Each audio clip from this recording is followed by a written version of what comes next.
Management Company, Mr. Vishwajit Bajaj, Chairman and MD, Value First, and Mr. Archit from TIE, students and my dear colleagues. I welcome you all to this My Story session organized and hosted by Rukmini Devi Institute of Advanced Studies in collaboration with TIE in this Entrepreneurs. Ladies and gentlemen, before we start, I would like to appraise you and tell you about the Rukmini Devi Group of Institutions. Keeping in view the growing need of educational opportunities for children with the exposure to contemporary circumstances and to develop them into responsible citizens as a national resource, Shri K.C. Garg and his wife, Mrs. Anita Garg, established the society by the name of SPMES, Seth Pokharmal Education Society, to serve the community and society as a whole. It is under the aegis of SPMES that they started from Rukmini Devi Public School in Pitampura and perpetuated the name of his revered father, Shri Seth Pokharmal, and the respected mother, Srimati Rukmini Devi, who were having the vision for education masses in India. Let me take you quickly through the Rukmini Devi Group of Institutions, sir. At present, we have Rukmini Devi Public School in Pitampura, Rukmini Devi Institute of Advanced Studies, where you are in Rohini. We have Rukmini Devi Infotech in Rohini, Rukmini Devi Lalal Kada Kendra in Pitampura, which caters to arts and fine sciences. Rukmini Devi Public School, Rohini. We have Rukmini Devi Balvatika in Pitampura, Rukmini Devi College of Engineering in Rohini, Rukmini Devi College of Engineering and Allied Sciences in Sonipat, Rukmini Devi TDI in School in TDI Kundali, and also Center for Excellence in Nanotechnology. Ladies and gentlemen, quickly let me take you what we are for here today. We are here today for a session, My Story session with TIE. TIE, the Indus Entrepreneurs, is a global not-for-profit organization focused on promoting entrepreneurship. TIE helps budding entrepreneurs through advice, guidance and assistance from successful and experienced entrepreneurs and professionals.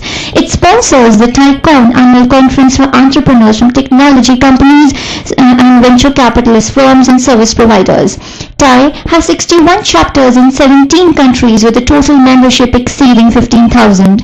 It is most closely affiliated with the South Asian business community as a networking forum for entrepreneurs and investors.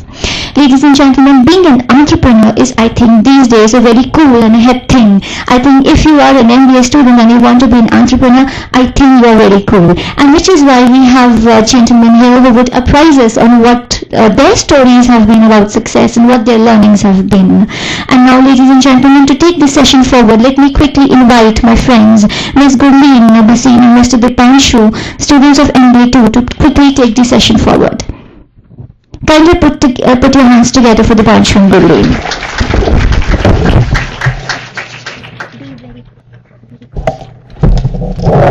Thank you, ma'am. Now, today we have a very important guest with us, Mr. Manoj Mittal. Now, I would like to introduce you all to Mr. Mittal. Mr. Mittal, signaling early entrepreneurial skills, Sir organized an inter-school Western music competition in 1989 at a very young age of 17, where he made his first 1 lakh out of a zero capital investment. With an extensive experience of 21 years, it has been a great journey for him so far, both on the front of professional as well as financial accomplishments. Sir started by joining family business of his construction and real estate company in 1992. He added further events and promotions as a business activity. In 2005, he invested in a food industry in 2 QSR outlets by the name of Khana Limited, and in 2009, he consolidated all events and advertising industry experience and founded Alumni Management Company. So, at present, pursuing the alumni management business and construction and real estate business, Sir is serving as the founder, director and CEO of the Alumni Management Company. Director, Middle Construction and Real Estate for the past 5 years. Working as a partner at the Real Good Films for the past 8 years. Director, Buxom Investment and Finance Private Limited for the past 18 years. An active managing partner at Manoj Builders for the past 22 years. Founder, Director and CEO, Real Good Foods for a brief time period of 4 years. And he had a brief stint of 5 years at Real Good Events and Advertising as the founder, director and CEO as well. And founder, director, CEO, Friendship Time Entertainment for a brief period of 4 years. Sir, we're really glad to have you with us today. Now I would request our director, sir, to please felicitate Mr. Manoj. Please give a huge round of applause.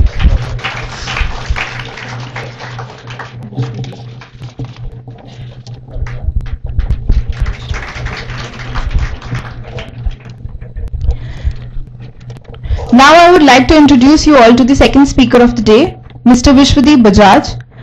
He is the chairman and managing director of Value First, India's leading digital media company. No stranger to success, Sir instituted Value First in the year 2003, and in less than a decade, Sir, through his sheer passion and sense of self-belief, has taken the country to meteoric heights. Sir's leadership, technology insight, and operational expertise have strengthened Value First's culture of innovation, widened the company's horizons, and extended its product portfolio and reach. With more than 23 years of telecom and IT experience of having worked in different roles in United Kingdom, Germany, and India, Sir's role at Siemens in Germany and UK, he had the responsibility for building the telecom products and consulting services for the carriers. Also, embarking on his startup journey in the year 1999, he set up a management consulting and software development firm by the name of Telecom Europe Limited in the UK, focusing on building internet applications, which are quite common today, and e-commerce solutions. He later mutated in 2001 and embraced the mobile and wireless space as the CEO of Pervasive One Solutions Limited. Known for his jovial and accessible nature, Sir enjoys imparting his knowledge and experience to young entrepreneurship aspirants, asserting his faith in the power and dreams to courage for fulfilling them. A firm believer in taking risks to grow, he has been innovating constantly to open new avenues for growth and expansion. Along with his commitments to work, Sir loves reading on spirituality and quantum physics. Sir is widely travelled and in his spare time would like to travel to newer destinations. Mr. Bajaj has been recognized as one of the most powerful people of telecom in the year 2012. Sir, we are really glad to have your humble presence with us today.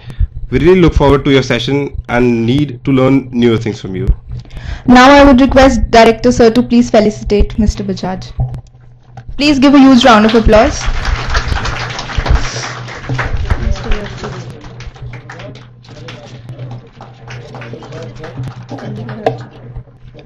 We have a very important presence of Mr. Archit from TIE.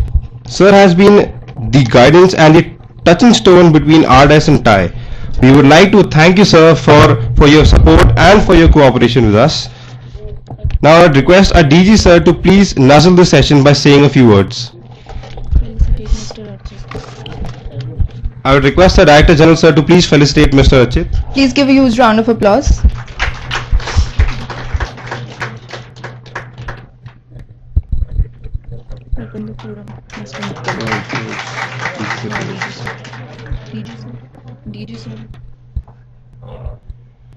Now I would request our Director General sir to please nuzzle the session with a few words. Please give a huge round of applause.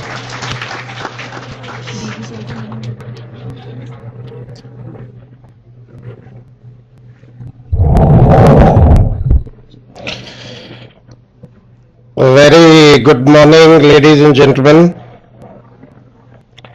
You saw me standing here yesterday also doing the same duty as I am doing today. So first requirement is to welcome our guests who have come from TIE. The kind of things which we want from different people who are there all around us, I think partially it is being fulfilled to meet the requirement of our students so that we can groom them for the requirement which the industry has. This is basically the requirement. We are in contact with TIE, we are in contact with MSME, we are in contact with many other organizations and individuals. We had called Mr. P.K. Gupta for improving the teaching standards of the faculty sometimes in past. So they are going to tell you about their stories since they have succeeded in what they have started with. So please take inspiration from what they tell you. But the biggest inspiration is from like say Subhash Chandra Bose, whose birth anniversary was yesterday.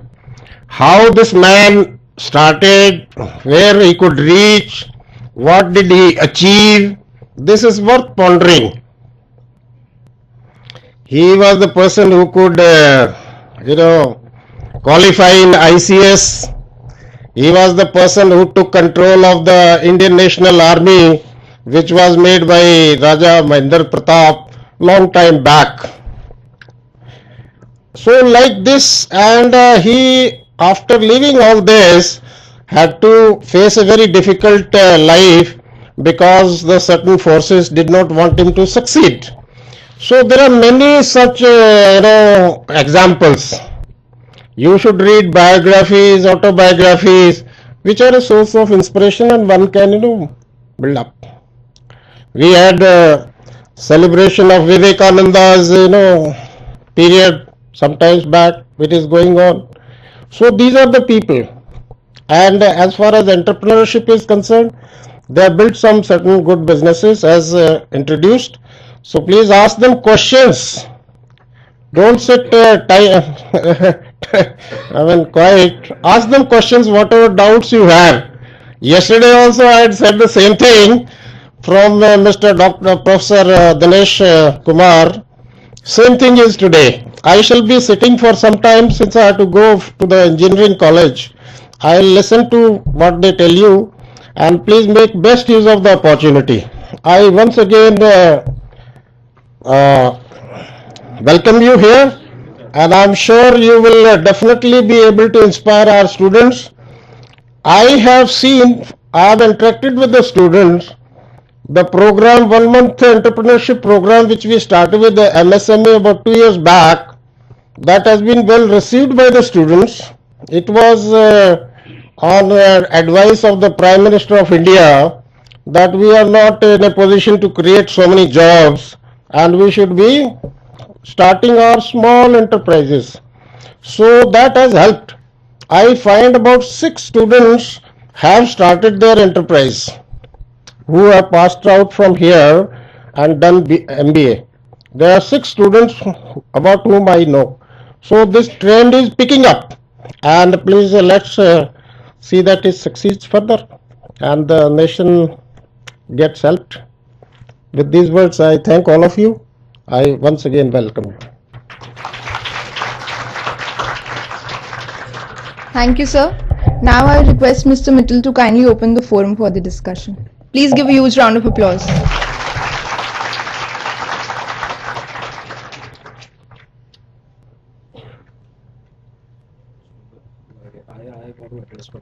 Yes.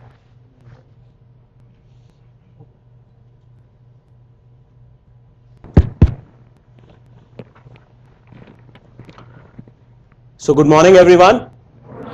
Am I audible? So first of all, thank you. Thank you for choosing to invest your time with me. So I don't know how to start, but just I want to introduce myself. Like all of you, I am also an MBA student right now and in my second semester. So I am currently doing Executive MBA from Faculty of Management Studies, and I am still an 18-year-old person with 42 years of experience. So what did you get out of it? So you got my age? Okay. So first of all, I am excited to be with you for next 45 minutes. I don't know about you. So to begin, I want to know from each one of you that there is something called a perception. So when anything starts, people already have something in their mind, right? So when we entered, so you must be having something in your mind before we entered, and then when we entered, your mind started talking to you, isn't it? So who are these gentlemen? Why is he wearing suit?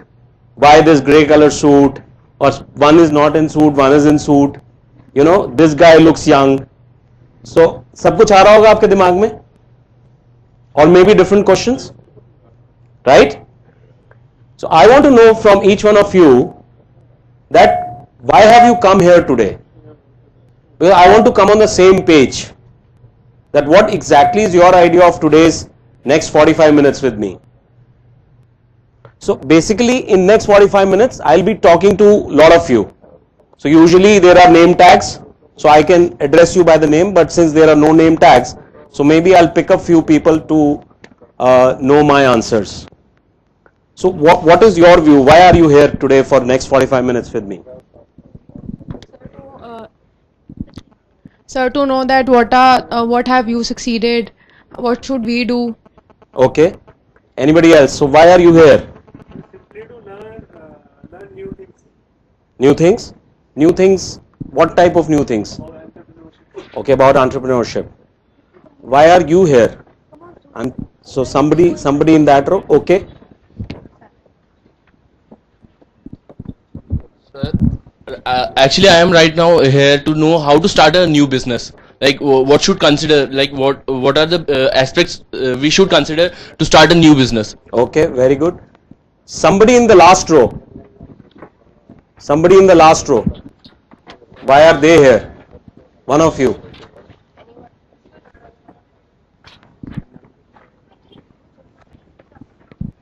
I'm here to Yeah, who's speaking? Can you just, yeah. Shashank here. Yeah. So I'm here to get a little bit from your experience. So what I'm going to do in my future, that will help me. Okay, got it. Anybody with a different perspective? So 4 answers are pretty common. Anybody is here for something else? Okay. Okay, tell me what is your definition of success? Anybody? So, but not the people who spoke.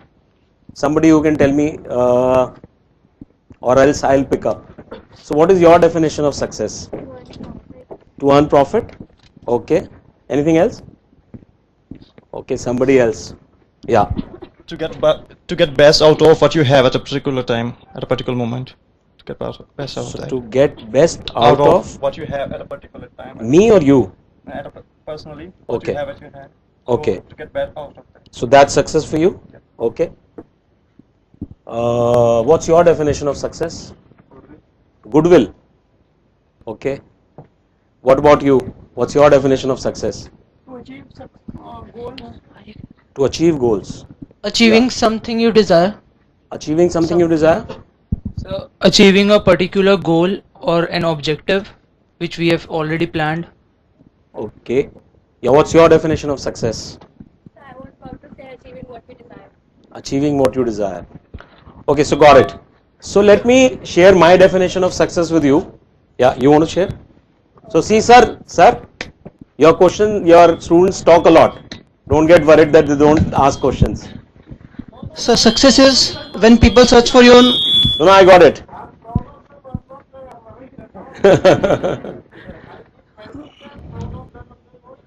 I know. Sir, success is when people search for you on Google instead of Facebook. Oh, that's interesting. That's interesting. When people search about you on Google instead of Facebook, yeah.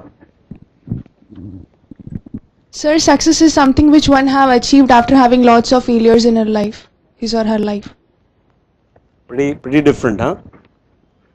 Got it. Turning vision into reality. So 3 more only, okay? So I have a lot of questions. Sir, in my opinion, success is directly proportional to the hard work you do in the field of study you have chosen to struggle in. Okay. Yeah, she wants to tell me her definition of success. So success is leading a good life. Leading a good life. Having a Mercedes? So success means the level at which you feel satisfied, sir. Okay. Satisfaction. So everybody wants to share now. Success is when you are not a common man. But आजकल तो आम आदमी जीत रहा है भैया. Common man is making the most power. Yeah. So, success is learning from your mistakes. Learning from your mistakes. Yeah. Last one. Sir, success is something which let you feel like king of the world. Oh, great. So, Sir, yeah. success is something to give your environment better. So मुझे ये वैसे ये लग रहा है कि can I inspire you? You already know so many definitions about success. Maybe I can learn a few from you. Yeah, thank you, bud. Yeah. When people start getting jealous from ourselves. When people Start getting jealous. jealous. Now people are getting creative also. So yes, there are many definitions of success. There is no one definition of success. But during my 42 years, I got inspired from a definition given by Azim Premji. How many of you know about Azim Premji? So he is the chairman of Wipro. He said somewhere, which I also read, which is quite inspiring for me, that success is nothing but distance between two failures. So I repeat, success is nothing but distance between two failures. So everybody heard it. So let me see what can you deduce out of it. So who will share? Success is nothing but distance between two failures. Sir, it means that where we were before and now, what is the position? Okay. Anybody would like to try? Yeah. I deduce that the mistake we have done in the last failure, that last level we have failed, and what we have achieved after that failure, and the distance which we have reached to without fearing about the next level that we will fail. Okay. So my definition is almost similar to what he said, that success is always followed by failure, and they're all linked to each Success other. is always followed by failure. Or failure is followed by success, and they go hand in hand. Yes. So that's the trick. Actually, that's the trick. So what is more important, failure or success? Both? Right. So what is the genesis of success? Where does it start from? Failure. So can you now start taking failure as an opportunity, not like a pressure? Like, can you enjoy your failing in something or falling in something? As all of us, when we were tiny tots, maybe some of us are still, so we fall and then we stand up and then we succeed and then we want to take up new challenges, and most likely in those new challenges there is likely to be a failure, right? Because अगर आप एक जगह success हो गए और रुक गए, so next success कैसे आएगी? And there is no guarantee of any next success unless until you are prepared to fail. So I failed many times in my business enterprise and I succeeded in many of them. So I'll share my story, but that is the basic message I got inspired from, and that is the basic thing which I wanted to share with you. So I'll tell you about myself. I am 42 years old and I am a businessman by profession, and I am married. I have two children. My son is 18 and my daughter is 13. I live in North Delhi. I studied in a school in North Delhi by the name of Kolachi Hansraj Model School. So anybody from Kolachi here? So I have few people who are from the same school. And how many people are here from DAV who have studied in some DAV school? Yeah, so Kolachi is also a DAV institute, and likewise we all are DAV alumni. So after my schooling, I did my BCom honors from Khalsa College, Delhi University, North Campus, in BCom honors, and accidentally I topped my college. But the smell of money was sweeter than smell of books. although I got admission in Shri Ram College in MCom, but I chose to join my family business of real estate and construction, and I pursued that for good last 22 years. But somewhere, so there is a very interesting turning point of my life when I was just out of school, and when I went to DU North Campus for BCom honors, I realized that there is lot of wastage of time in college. So when we used to go to college, कभी classes नहीं होती थी, कभी professor थे, या कुछ gap होता था, और 8 बजे से लेके 12 बजे तक का college है, तो लगता था बाकी time क्या करो. तो I came across an idea, ये जो आप reality shows देखते हो ना अभी, so just I want you to go back in year 89. So how many years? 25 years back, right? So उस टाइम पे इस तरह का कुछ होता नहीं था, no reality shows, no छोटे उस्ताद and all that. So I thought of an idea of organizing an inter-school Western music competition. So how many of you know about Siri Fort Auditorium? Right. So 4 of us ganged up, made a group and organized an event where we invited all the top schools of Delhi, right from Modern, DPS, Loreto Convent, especially we made it sure that all girls school must come. So all the Loretos and JMCs and Carmel Convent, so you can understand why we were interested in organizing an inter-school Western music competition. And we sold tickets and we collected sponsorships and we made our first 1 lakh out of zero investment at the age of 17, and it was really very, very powerful. And I still don't, if I have to count 10 most important moments of my life, that was one of them. So we repeated it next year, and next year again it became a roaring success, and 4 of us made another 3 lakh rupees. But we were enjoying that process also. And in fact, in the 3rd year, we booked Indira Gandhi Stadium. Because what happened in next year was, in Siri Fort Auditorium, there were 2,000 people inside and 8,000 waiting outside. And there was a massive crowd and all that. In fact, you will be surprised to know that in the 2nd year, Shah Rukh Khan was one of the guest of honors. And at that time, he was not that famous. He just came in a serial called Fauji. So he was a Delhi boy. I went to his house also in Gautam Nagar. So I am probably one of the rare people in this country who met his mother also. But that's part of my story. So in the 3rd year, Mamata Banerjee became the sports minister. तो उन्होंने एक rule लाया था कि उन्होंने जो sports stadium थे उनमें कल्चरल एक्टिविटीज बंद कर दी थी.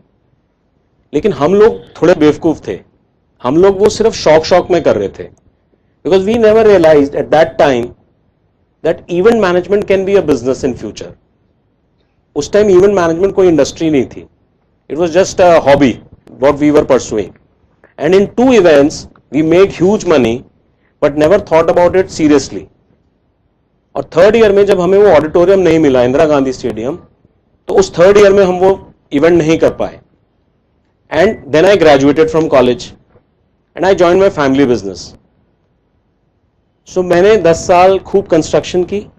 I built lot of flats, flyovers, roads for our construction company for Government of India. But somewhere, that streak of being part with the glamour industry, events was within me. So in 1996, my school invited me to organize the first alumni reunion. हमारे school में कुछ alumni नहीं होता था. Is anybody here who does not understand the meaning of alumni? Difficult question. किसी को नहीं भी पता होगा हाथ नहीं खड़ा करेगा. Anyway, alumni is ex-students, right? तो कोई alumni reunion नहीं होता था, तो मेरे को बुलाया उन्होंने, and I organized the first alumni reunion.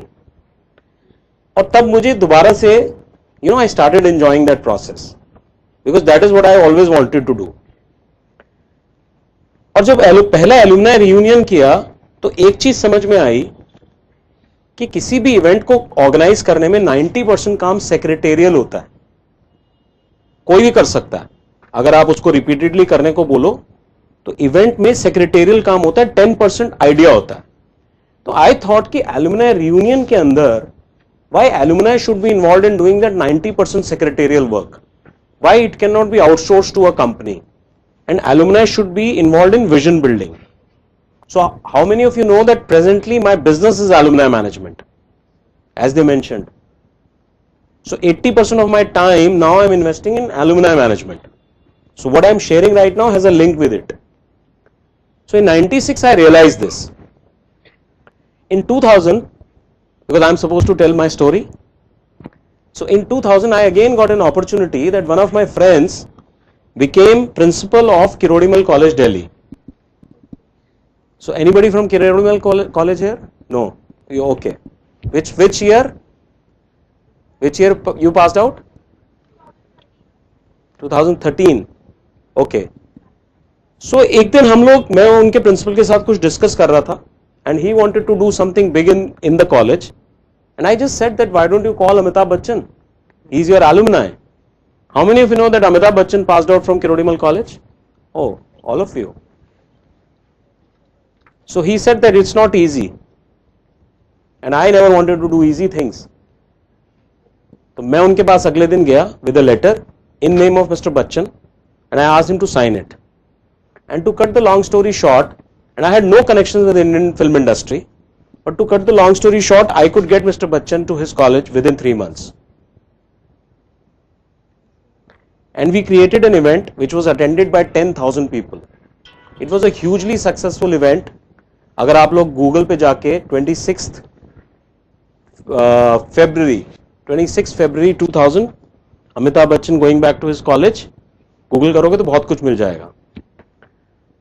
सो उस इवेंट में मैंने रियलाइज किया कि जो गलती मैंने 89 में की थी कि मैंने इवेंट मैनेजमेंट को एनविसाज नहीं किया था as an industry. So maybe I am sitting on a next new opportunity called alumni management. So how many of you believe that event management today is a career option, right? और 89 में किसी को आप बोलते कि event management एक career option है तो कोई बिलीव नहीं करता, because people only wanted to be engineer, doctor, chartered accountant, company secretary and what not. So 2000 I started getting serious about event management. But उस इवेंट में मुझे हमने बहुत लोगों को बुलाया, not Mr. Bachchan only, we invited lot of people. Kulbhushan Kharbanda came, Satish Kaushik came, Manisha Koirala came, chief ministers, lawyers, judges, and I became friends with Mr. Kaushik, Satish Kaushik, film director, and we became friends. And I continued doing lot of alumni management, but तब तक मैं alumni management के बारे में serious नहीं था, not like very serious. And I was continuing my construction company, making money, and in the process I got an opportunity to produce 2 Hindi feature films also, along with Mr. Kaushik. So I co-invested in them, and also produced 10 odd ad films for clients. Because I was doing a lot of events parallelly, but not like a serious main career, but just to enjoy. And in that enjoyment, I was anyway making a lot of money. But somewhere, and when I made some money out of this business, I thought कि अब इस पैसे का क्या करें? And I wanted to try something new. So me and Mr. Kaushik opened a restaurant in Connaught Place called Khana Unlimited in 2005. It was doing well, but I felt that it was very high cost of my time opportunity. So we closed it in 2007. So that probably was my first failure in life, big failure, right? So starting a restaurant and closing it in 3 years was a big failure, but I celebrate it because that was one interesting part of my career. I produced 2 Hindi feature films. One came on Indian television called Hawai Dada, in which Anupam Kher and Tanuja were the lead actors, and one called Tere Sang, Ruslan Mumtaz, and it was a kid adult story. Anybody saw that? Oh, I was about to say that bombed, that flopped, but few of you saw that. So that is another part of the failure, right? but as I said, failing is part of getting succeeded, right? So I enjoy both. So if you really look at from 17 years till today, there are many failures, many success. I became famous. I experienced failures, made a lot of money. I could buy my Mercedes also. So I enjoy a very good life. But in 2009, I consolidated all, and I thought that, I want to do alumni management. And today, I am investing 80% of my time in building up alumni management as an industry. And we are fortunate to work with world's largest education organization, which has 800 campuses all over India, 40 lakh alumni, 10 lakh students, and their alumni are 3 Prime Ministers of India: Shah Rukh Khan, Dhoni, Yuvraj, Kangana Ranaut, Ayushman Khurrana, Sushant Singh Rajput, Arvind Kejriwal, Kalpana Chawla. They are all alumni of that organization. Can anybody tell me which is that organization? It is DAV. So DAV is actually world's largest education organization. So I went to them in 2007 and I started talking to them that you are sitting on a gold mine. You do not know that you are world's largest education organization with more than 1 crore people in the global society who have either studied from you or who are either studying, teaching. So you are a very big organization. So we should do something about it. So our company is now building that community, and the community is called DAV United.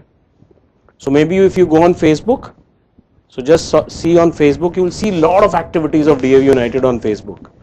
So that's what I'm doing currently. So we are launching DAV United events, DAV United merchandise, DAV United career development services, and whatnot. So we are building DAV United as a brand. So that is what my company does now. So are we successful right now? Am I successful in that venture right now? Right now? No, we are struggling big time.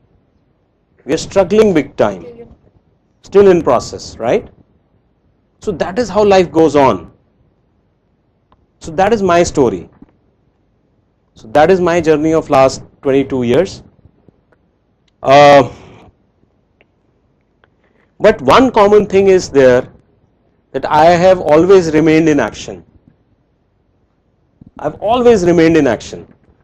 Whether I was successful, then I never chose to take rest. And whenever I failed, and that time also I didn't stop. I went on, I kept walking, I kept going. Right? And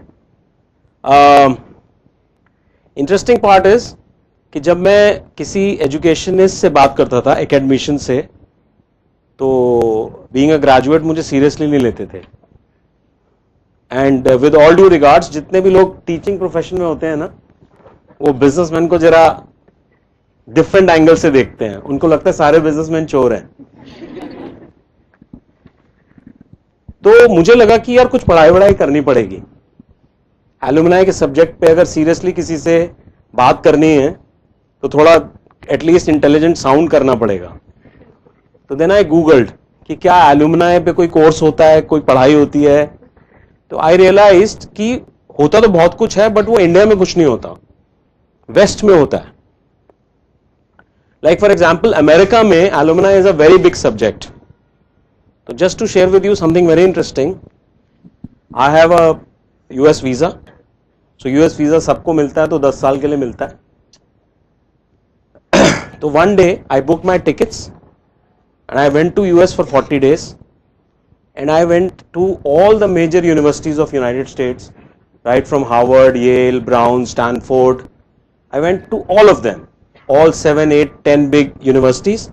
I went to their alumni department, saw them, researched a little bit about them, worked with them for a while. And by the way, मेरी किसी से कोई appointment नहीं थी. I just landed up in US. So what I want to share with you is that कुछ भी करना है ना लाइफ में, just go for it and try it. And शुरू में ये हो सकता है that you may face resistance, but eventually things will fall in place. The challenge is to keep going. And in that I realized that there is an opportunity to do PhD in alumni affairs. So PhD आप किसी भी subject में कर सकते हो, right? तो मैंने देखा कि वर्ल्ड में alumni affairs में PhD कुछ बहुत कम लोगों ने की हुई है. Like there are couple of them. And India में तो कोई भी नहीं है. तो मेरे को लगा कि PhD करनी चाहिए. लेकिन जब मैंने PhD के बारे में पता किया तो पता चला कि पोस्ट ग्रेजुएट होना जरूरी है. So I was a graduate. So बात जब आई ग्रेजुएशन से पोस्ट ग्रेजुएट होने की, तो मैंने फिर जब गूगल किया तो I found out कि MBA ठीक रहेगा, क्योंकि और मैं कुछ नहीं पढ़ सकता. तो then I applied for the FMS. No, not the CAT. Executive MBA में कोई entrance exam नहीं होता है. They see your work experience, they interview you, and they see a couple of more things. And I also appeared for it. And I don't know how, but out of 1,000 people, I was 11th ranked in the whole of FMS, and I was the topmost ranker in North Campus. So currently I am also like you in my second semester in MBA. So that's my story. So now I will, what is the time? 12:10. So I am here with you for next 10 minutes. So I want you to ask a lot of questions in 10 minutes.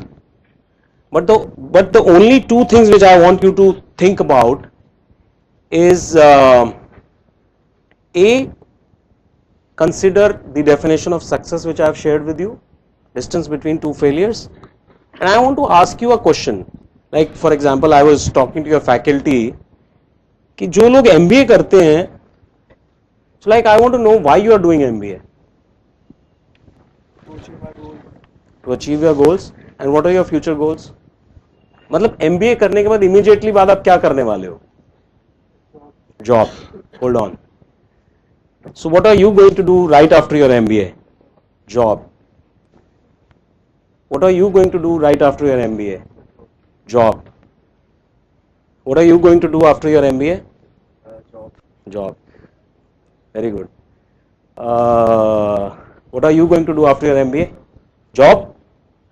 What about you? Very good. So 100% everybody wants to do, most of you. Achha, chalo, let me reverse. How many of you want to start your business right after your MBA?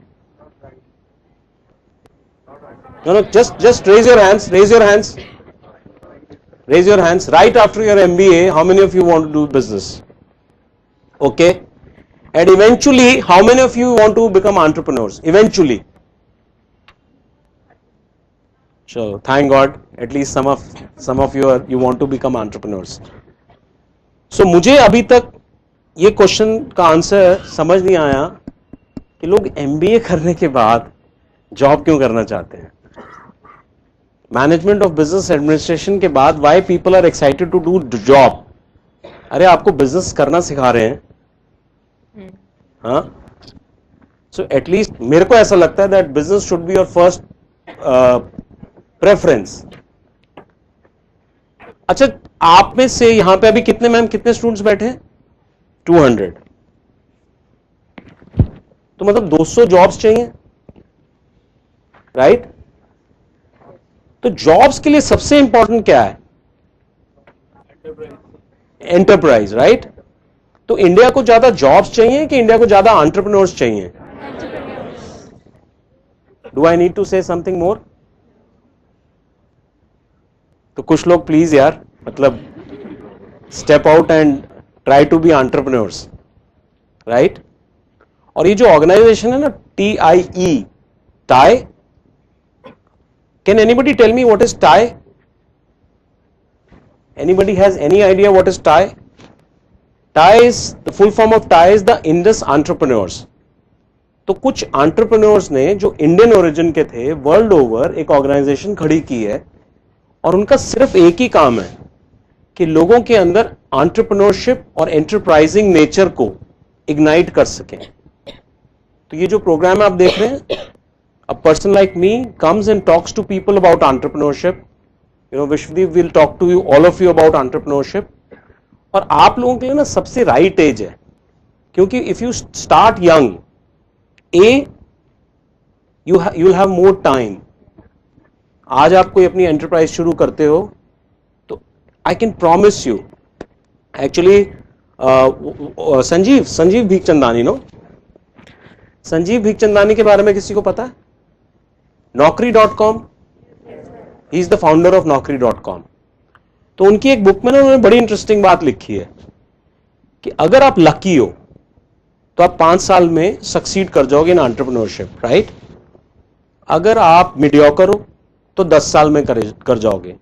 लेकिन आप एकदम unlucky हो, मतलब आपको कुछ नहीं चलता है, तो भी आप 15 साल में सुपर एंटरप्रेन्योर बन जाओगे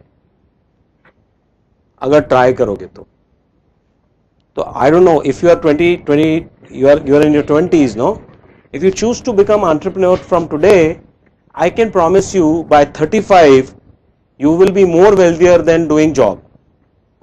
So I'm not dissuading, मैं आपको dissuade नहीं कर रहा कि जॉब मत करो, but I want to share with you कि entrepreneurship एक बहुत बड़ी opportunity और बहुत बड़ी possibility है. So that is one. So I want to leave you with 3 things. Celebrate your failures. Start young, start early, and consider entrepreneurship as an option, right? So, few questions. So, nobody has any question? Or you can give me a feedback also. Sir, actually, before starting a business, you need to have capital with you, so that you if you are like going to be fail, like, then also you'll start again. If you don't have capital, you can't if I don't have capital with me and I am going to start a business and I'll face a failure, I won't be going again. So it's like before going to the business, I want to go to job and have some capital with me to start a business. That's my question. So what is your question? So this is my question. No, like, you are telling me that. No, this is my question. Like if you're saying like before. Yeah, where do I get capital if I want to go for business after right after my MBA? Right. So your question should be कि sir business करने के लिए capital चाहिए होता है और मेरे पास नहीं है, मैं कहाँ से लाऊं? Right? Yes sir. Simple. आपने 12th में क्या पढ़ा था? Commerce की science? Commerce. Business studies थी subject? Yes sir. उसमें बताया था कि debt होती है, debt और equity पढ़ाया था? Debt and equity. Okay. Isn't it? Fine. Pocket money मिलती है? हाँ. मैंने आपसे शेयर किया ना, हम 17 साल के थे, जीरो इन्वेस्टमेंट, सिर्फ कुछ लोगों को टोपी पहनाई थी. यार मूवीज देखते हो, हिंदी मूवीज देखते हो, don't you get inspired by movies like Band Baaja Baaraat? Yes sir. उनके पास कैपिटल थी? नो. बदमाश कंपनी वालों के पास कैपिटल थी? No sir. और ये तो मैं आपको कुछ रियल टाइम एग्जांपल्स बता रहा हूं. गूगल पे जाना और पढ़ना, बहुत सारे बिजनेसमैन ने विदाउट कैपिटल भी शुरू किया. किसी को पार्टनर बनाया, किसी से उधार मांगा, कहीं अपना आइडिया बेचा, पार्ट टाइम काम किया, कैपिटल जनरेट की. एक रास्ता नहीं है कैपिटल क्रिएट करने का, राइट? और believe me, what's your age? 22. 22 साल की एज में बहुत कुछ ऐसा कर सकते हो जो हम 42 साल की एज में नहीं कर सकते, to generate capital. Right? So lot of capital available, but maybe you are not looking at it. Anybody else? You can also give me a feedback that how was I. So no questions? Yeah. Good morning, sir. My name is Naina. I want to know how you got the idea of giving an event at the time when there were no events in the industry going on. Interesting. How you got the idea of arranging an event? Actually बड़ा interesting question है. सच बताऊं आपको, तो हम लोग जब school से एक इवेंट देखने गए थे, बैंक क्लब हुआ करता था उस टाइम, और वो सेम इवेंट करते थे, inter school western music competition, और हम कुलाची हंसराज के थे. तो हमें उन्होंने घुसने नहीं दिया था, क्योंकि हमारे पास ना तो टिकट थी और उनके यहाँ ये था कि यूनिफॉर्म स्कूल की होगी, वही एंट्री टिकट थी, तो हमारी तो यूनिफॉर्म मॉडर्न की थी नहीं, तो they didn't allow us to enter. But अंदर जो लोग जा रहे थे वो बड़े फैंसी लग रहे थे, and we were standing outside की, और हमारी ईगो हर्ट हो गई. तो हमने बोला कि भाई अब तो 4 महीने में ये सब लोग अंदर होंगे और हम बिल्कुल सेंटर स्टेज पे बैठेंगे. तो that is how that event got created. Yeah, please. Sir, I'm very keen to know. What is the time? 12:15. Okay. Sir, I'm very keen to know how you managed to meet Amitabh Bachchan and how you were able to convince him to. Oh, so you were listening carefully, huh? Another very interesting question. इस जो मैं अभी बात बताऊंगा ना आपको, उससे आपको एक चीज सीखनी चाहिए कि never think कि anything is possible. हमने मिस्टर बच्चन को फैक्स भेजा, कोई रिप्लाई नहीं आया. कोरियर किया, कोई रिप्लाई नहीं आया. बट माइंड में एक ये था कि मिस्टर बच्चन को बुलाना है. सो माइंड में था, तो आई वॉज रीडिंग, और एक दिन मैं एक न्यूज़पेपर पढ़ रहा था और उसमें मैंने देखा कि Mr Bachchan and Mrs Jaya Bachchan Mulayam Singh Yadav के बेटी की शादी पे डांस कर रहे हैं. So this was 1999 and I read the whole article. तो मैंने उसमें देखा कि there is somebody called Amar Singh who is very powerful and very close to Bachchan's, and he is a MP of Rajya Sabha. तो मैंने कहा बच्चन तक तो नहीं पहुंच सकते, लेकिन MP राज्यसभा तक तो पहुंच ही सकते हैं. तो मैंने उनके घर ऑफिस का नंबर पता किया, कहीं से फोन किया और प्रिंसिपल किरोड़ीमल कॉलेज के ऑफिस से फोन करके अपॉइंटमेंट सेटअप किया और हम दोनों पहुंच गए वहां.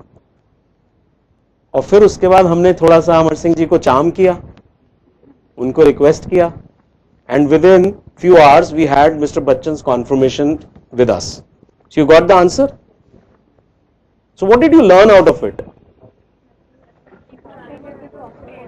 Everything is possible. Just keep your eyes, ears, thought process open. There is a way out for anything. Right? Any more questions? So just quick feedback. Okay, 2-3 people share. So what did you got out of today's session? It was very interesting and you shared your personal story with us, and I think it's a very good for us. It's a very learning stage at which we all are. It's a very young age. We can learn about entrepreneurs. What's your name? Yamini. So Yamini, what are you taking back, like personally for yourself? So I'll think about an entrepreneur because I have an idea for pursuing my after pursuing my MBA, I'll go to a job, earn some learning, and then I'll enter into the business.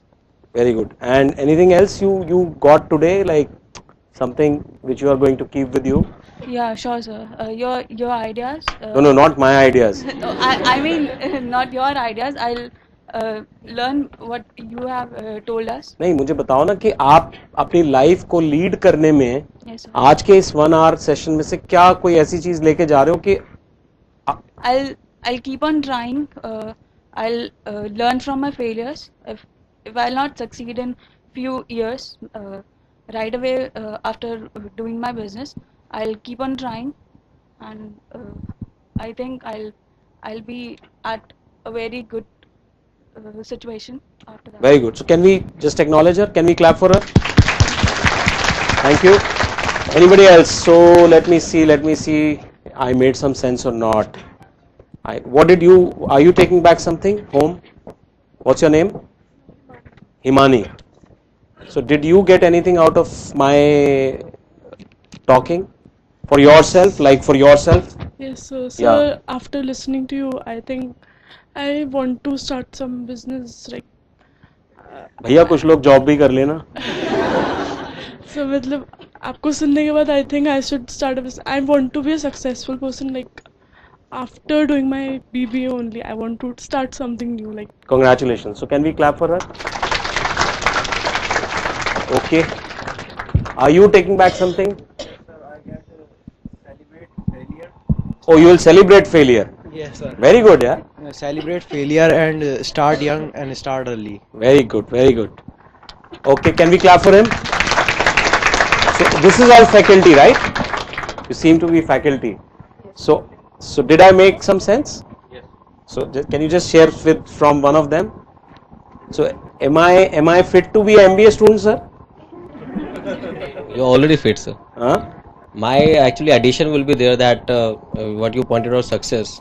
I have actually gone through some of the studies earlier, and it was mentioned very rightly that when our preparations meet our performance, it is a success for us. Right. So I think we can actually take up the lesson that keep going and keep going. Right. Should never give up. Yeah. Thank you. Any of you would like to share that? How was the session? Yeah. I'm just coming to you. So I would want faculty to share. So did I make some sense that all MBA students should not only consider job as an option? Ma'am, share. Yeah, definitely they should go for this entrepreneur. I think this will be a good learning session for the students. So can I go back with the hope that some of you will talk about entrepreneurship during your session? Yeah, sure. So you will make sure that they talk about entrepreneurship. Okay, so one last person. Somebody wanted to say something. Yeah. Sir, can I again have the definition of success that you mentioned? Distance. Oh, okay. So let me. Success is nothing but distance between two failures. But sir, success is basically going from failure to failure without the loss of enthusiasm. Yeah, so celebrate failure, na? Because failure is the genesis of success. But sir, we have to be enthusiastic for the work we are actually pursuing. So उसका what's your name? Chaitanya.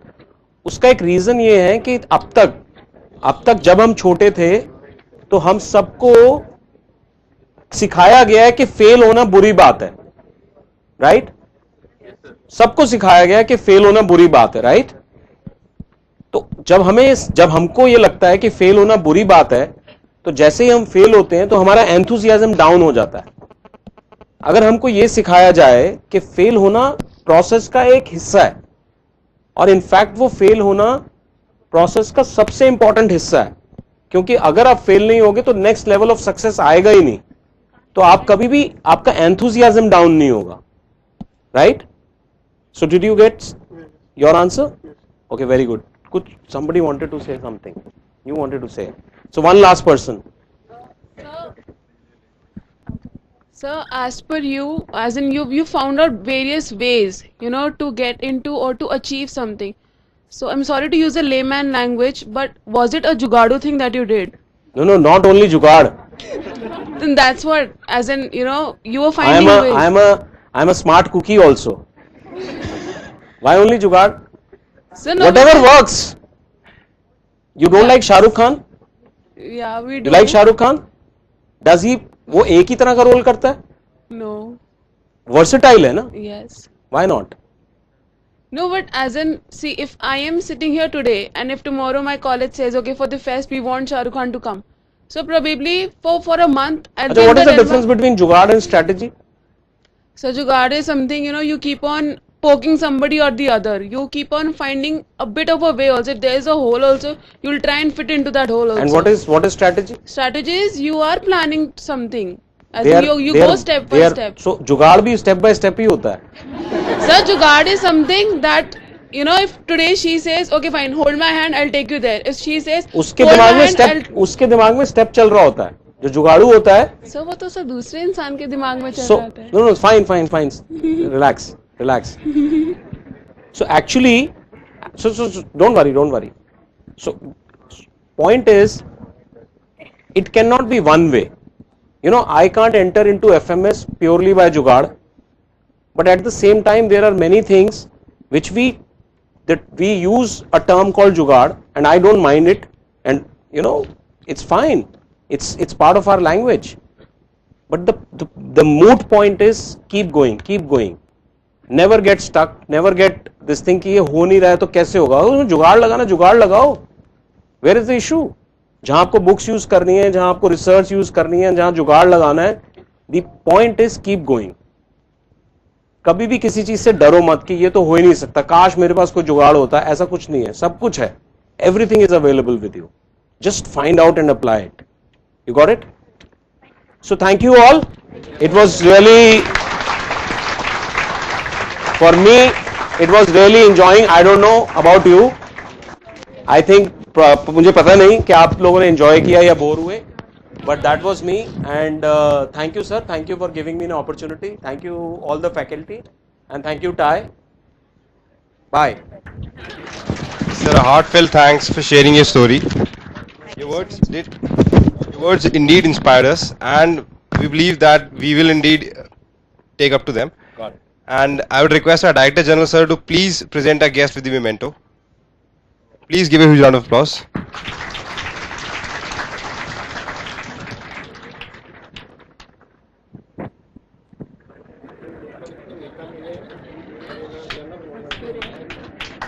I got my memento in real life. Thank you. Thank you all. Thank you. Thank you, sir. Please listen to other stories Now, also. And I want a very, very accurate feedback on this program. Okay? We are associating with them with the purpose, and that purpose are we achieving, not achieving, which way we should modulate our actions. I will request you to give a very, very accurate feedback to it, sir. Thank you.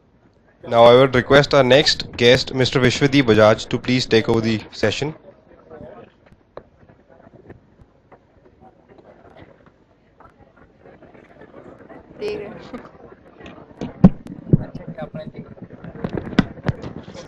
Welcome, sir.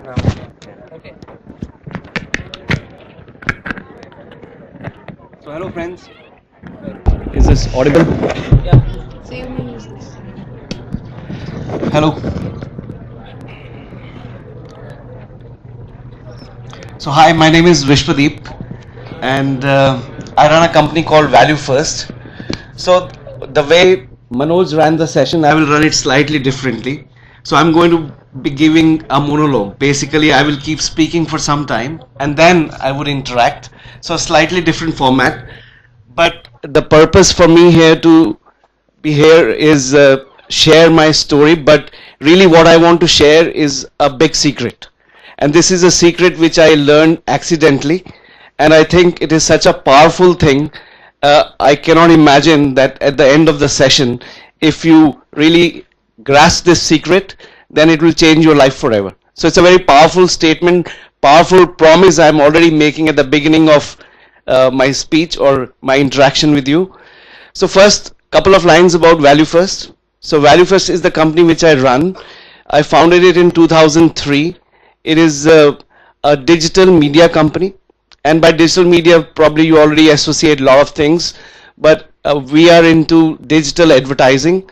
So we do email marketing, display marketing, online marketing, social media marketing, and this is something which has happened over time. When I was studying, there was no internet, etc. So you can already see how I would have transformed in my various stages of life to get here, because this is not something which I could have dreamt of as a business, because internet did not exist. So I will also, like Manoj, start with my school. So I was in central school, and my father was in a transferable job. So every few years he would get transferred, and every time I had to begin by making new friends. But that also was a good thing, because it made me learn, adapt, and also adjust to new environment. And I think that is something which is carrying me along even today. But more importantly, when I was in class 11th, 12th, I became a philosopher. So I started thinking about purpose of life and so on. So I just kept reading books, and my focus from studies completely went away.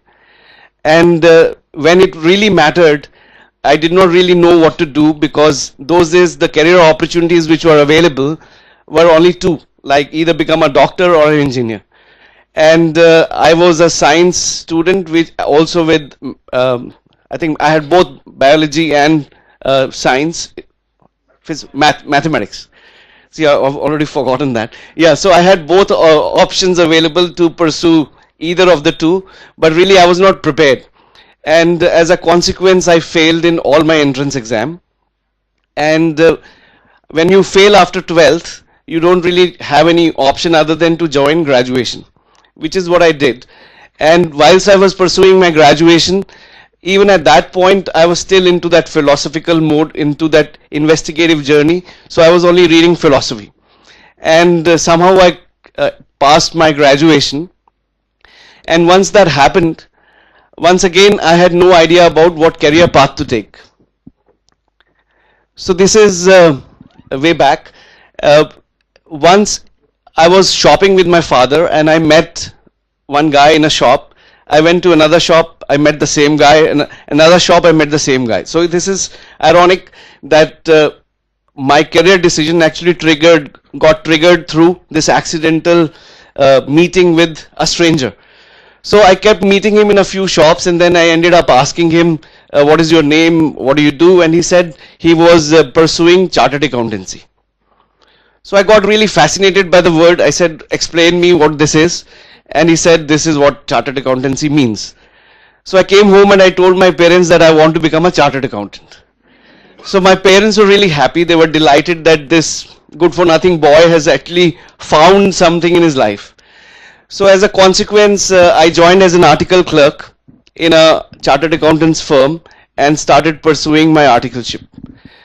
So normally in chartered accountancy, at least in those days, you would have your first exams after end of 1 year of articleship. So whilst I was doing my CA, at the end of the year, before I could take my exam, I developed chickenpox. And I'm going to this level of detail because this is very important part of my story. That when I developed chickenpox, I was taken home, quarantined and so on. And whilst I was recovering, there was a newspaper ad from a local college that there was a new program which was launched called MCA, Masters in Computer Applications. So it was a new program, and my mother said, you are living on your own, why don't you apply for this college so that at least you can stay with the family. So I applied and I got through, and then I said, instead of doing CA, let me do MCA, it sounds better. So I ended up joining MCA and completed it. After completing MCA, I took up my first job. I joined CMC Limited. Now CMC Limited at that time was India's leading IT company, which has now been acquired by TCS. So I did the railway reservation project for India, and it was such a great success that people used to come from overseas to see how an Indian company has automated something so complex. So that gave me a lot of confidence. In fact, it made me overconfident. So overconfident that I quit my job and decided to set up my first company. So after 2 years of job, I quit and set up my first software company in 1990. And in couple of weeks, I realized it was a mistake, because I had no idea how to sell. I was a programmer in my job, so all I knew was how to program, and I had zero idea about selling. So when I tried to ask for meetings from companies, nobody would even answer the calls or get me to the right person. So after about 2.5 months, I could not even get a single meeting anywhere. And then I thought, it is not going anywhere, maybe I should go back to job. But then there was that urge in me to give it one more shot, and then I changed my strategy, that instead of going for large companies, I started going for small businesses. So I tried to set up meetings with stockbrokers, with petrol pumps, so because everyone needed some kind of IT solution. So that strategy worked. So certainly I had my first order, then second order, third order, and so on. So now I started earning twice my salary. So I thought this is a good sign. Now I am earning double the money. But how do you scale? Because there was no capital. So I could not employ people. So what I did was, I went back to my friends or old colleagues at CMC, and I said, why don't you work for me part-time? So suddenly I had now availability of more engineers who were willing to work in the evenings or on the weekend. So my delivery capability expanded, and I could do a lot of orders at one time. So when that happened, it started growing to some degree. And one of the stockbrokers who was my client, I had to make a software package for him to plot the share prices. So I would sit in his office and learn from him his industry so that I could make the software. And this stockbroker became a good friend.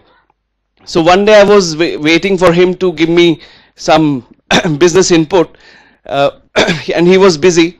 So I ended up buying 100 shares of Reliance, sitting in his office. And in few minutes, I mean maybe 10-15 minutes later, I sold them. After it increased by 5 rupees, I made 500 rupees. So I felt this is really cool, earning 500 rupees in 15 minutes. So maybe I should become a stockbroker. So when this broker got free, I went to him and I said that, how do you become a stockbroker? I don't want to run my software company, but I want to be a broker. He said, no, you should stick to your profession. But he was so kind that he said, okay, if you do want to set up, normally I take a deposit. Because if you want, I can make you my sub-broker, and then you can try to see if you want to become a broker eventually. So he said, normally I take a deposit, but for you I will waive it. Again, the door opened for me, and I set up my second company, which was about stockbroking. So in this company, those days the stock market used to open 2 hours. So I started buying, selling for my friends, but my friends were all very poor people, in the sense they were all in jobs and they could only earn, because they were all my age, and in the beginning of the career salaries are not great. So they were only able to buy 100 shares, 200 shares, and my brokerage income was very, very small. But I started buying and selling shares for myself as an experiment. And suddenly I started earning so much money that I started playing guess games with my wife. And I met my wife at CMC. In fact, we changed the name of the company from CMC, which was Computer Maintenance Corporation, to Couple Making Corporation, because lots of people were getting married there. So eventually, when I was trading for myself, I ended up earning thousands of rupees every day and was playing guess games with my wife. So one day I would ring her up and say, guess how much today? She would say 5,000 rupees. I would say, no, 10. Next time 10 to 20 and so on. So in about 6 months, I earned 33 lakhs in year 1991. So this was a significant sum of money, equivalent to a few crores today. And I thought, now I have arrived, I have made it big, I have money, so I can actually put all this money into my software business and expand the business. So I made this money in 6 months, but there was a big scandal on the stock market, Harshad Mehta scandal. And as luck would have it, I lost all that money in about 2 weeks. Because everyone was selling, I was saying people are overreacting, and I kept holding on to my stock. And eventually I had to sell them for almost nothing. And then not only I lost 33 lakhs, I lost about 40 odd lakhs. So I was 7 lakhs under. And then of course, what do? You go back to your mom and dad and say, please help me, bail me out. And that's what I did. I went back to my dad, and my dad was in a job. So he had to borrow money from his provident fund so that I could pay the stock market, the brokers and so on. And then of course I was also married. So my father-in-law also started coming to me to give me advice, go back to job. And eventually, under pressure from parents, I quit my business and found a job. And the way I found the job is also very funny, but I will still go into this level of detail because there are very important messages. I think if you listen to the story carefully, a pattern would emerge. So when I was looking for a job, I applied here and there, and one company which I applied for was Siemens.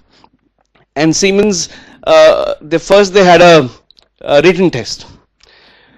So when I went for the written test, I went with a friend of mine. I reached half an hour late. The test had already started. But of course, the HR lady who met me at the reception, she said, now you can't take the test. I said, look, we came in the rain, we were wet, our scooter broke down and so on and so forth. So please allow us. So she was also kind. So our persistence with her allowed us to actually take the test. And when we took the test, because we were late, they did not make us sit with rest of the candidates.